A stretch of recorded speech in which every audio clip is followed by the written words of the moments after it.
Hello, my friends. This is the art of prepping. So I recently picked up a Bibury 19-in-1 multi-tool, and I just thought maybe I'd show it to you and talk about it. I'll put a link in the comment section. But just wanted to show you a few pictures that I took and some comparisons and just talk about the tools and all that. And overall, it's a good tool. It's not too bad for the money. It comes in this nylon sheath with a snap closure. Has a pretty nice belt clip on it, though. I mean, look at that thing. It's a pretty good size. So that's pretty cool. It's a little bit different, you know. And unlike some of the sheaths that I get with multi-tools or any tool for that matter, this one actually fits the multi-tool. So it's like, it kind of seems like it was made for this tool. It's not just a generic sheath or pouch. Okay, so basically it comes with a decent usable belt sheath. But what does it look like? Well, here it is right here. It's in the closed position. You know, it's just about the same size as a Leatherman Wave. That's what it kind of reminds me of. There's some differences, though, than the Wave, but for the most part, it's pretty close. And so it's all stainless steel, and all the tools lock. Okay. And so it's not too big, right? It's more of a mid-sized tool. It's not too small.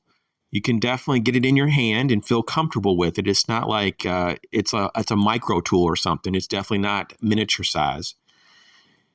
Now, just to kind of give you some kind of comparison, because I know a lot of people have this multi-tool, and this is the Ozark Trail 17-in-1 multi-tool.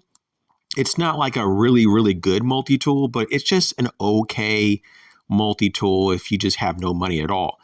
And so a while back, I got one just because I was curious. And here it is next to the Bibury 19-in-1 multi-tool. And so they're pretty close in size. Now, you can get this Ozark Trail 17-in-1 for like around $10. I would personally save up and get something better, though. Now, on this lineup here, on the left, we have the discontinued Leatherman Fuse, a very good, simple multi-tool. And on the right-hand side of the Bibury, we have the Burkhole 15-in-1. And so what I want to do now is just show you kind of a head-on image. Here we go, of what these kind of compare to. So if you have a Leatherman Fuse, and a lot of people do. So you can kind of look at this and go, okay, it's just slightly bigger than the Leatherman Fuse and slightly smaller than the Burkhole 15-in-1. So hopefully that gives you a little bit of kind of a size comparison. Now, you know, there's all kinds of Swiss Army knives that you can put up on, you know, against this, but I just wanted to show you like just a you know, the standard size Victorinox on the left and a standard size on the right of the Winger, just to kind of give you an idea that this particular Bibury is not like gigantic. You know, once again, it's about the size of a Leatherman Wave. So with all that being said, though, what about all these tools, though? I mean, are they pretty good? Are they not? I mean, they are. They're pretty good. So as we can see here, I just kind of started to open up the multi-tool.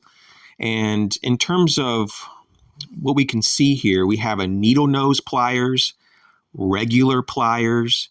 We have soft and hard wire cutters.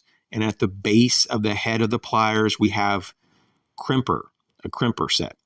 So not too bad. I mean, it's definitely usable. It does not have replaceable wire cutter blades, but for the price point, you wouldn't expect that. Now, in this image, you can see that we have a serrated blade, and it's full size.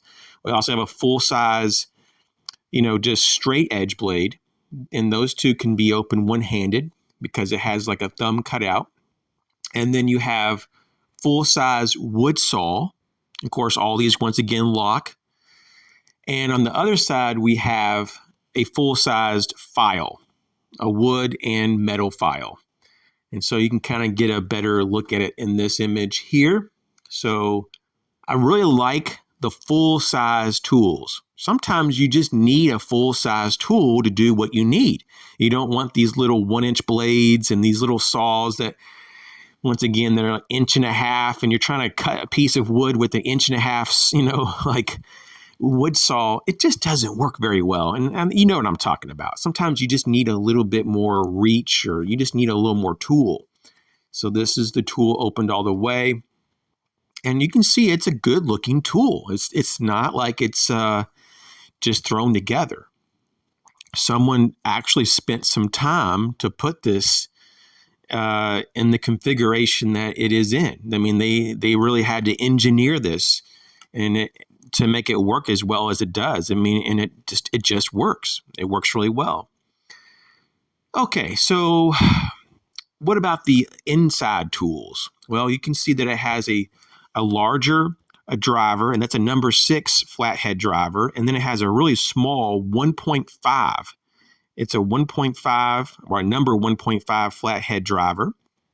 And those lock up, of course. And so that's pretty nice. The larger driver could probably be used as a scraper and maybe for a light pry, tool. Of course, you just be careful with that. It's not, going to be meant for heavy duty stuff. Now, the scissors are really good. This is what totally blew me away. It cuts paracord, no problem, cuts paper, even cardboard. It was just kind of wild. This thing just cut through everything. In fact, it cuts better than a lot of my Leatherman scissors, which I didn't expect that at all. That was completely unexpected. Now, in terms of the can opener, it works really good. And this whole thing locks up just fine. We also have here underneath of the can opener a wire stripper, and works just fine. I will say, though, that I've only had this tool for a short period of time, but I did my best to try things out with the tools and to kind of just carry it with me for a while. So I got a little bit of dirt time, so to speak, with it. Here is the driver. That is, you can just put in standard, bits in there. So this is a two-sided driver on this one, or I'm sorry, two-sided bit. And it has a number 5 flathead driver and a number 1 Phillips driver. Okay, so basically the weight of this tool, it's just like about 9.2, roughly about 9.2 ounces on my scale. And the material is 420 J2 stainless steel. It's a rather tough stainless steel. Overall, I think the fit and finish is reasonable for the price. It's a good price. Overall, I can't find much to complain about, And if you can get this tool on sale, it's a real bargain deal. I hope this helped. You guys take care. Catch you later.